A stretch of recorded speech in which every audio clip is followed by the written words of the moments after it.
আমি বুঝে উঠতে পারছি না। যখন আমি ওই কালো লোকটাকে কোপ মারলাম এবং ওর হাতের রক্ত আমার মুখে ছিটকে পড়লো, তখনই আমার বুকটা যেন শিওরে উঠলো। আমি ওকে আঘাত করতে গেলাম, কিন্তু পারলাম না। কেন পারলাম না, কিসের জন্য পারলাম না, আমি ঠিক বুঝে উঠতে পারলাম না নদী। মানুষের আত্মার সাথে আত্মার সম্পর্ক থাকলে এমনটি হতে পারে।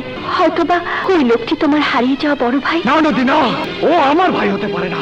ও একজন নারী পাচারকারী, ও একজন সন্ত্রাসী, ও একজন কালো পাচারী। ও আমার ভাই হতে পারে না। বিন্দিয়া, তুই আমার যাইতে দে।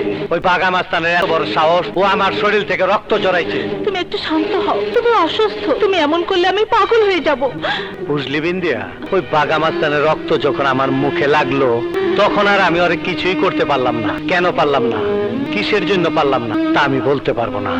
এমনও তো হতে পারে ও তোর হারিয়ে যাওয়া ছোট ভাই।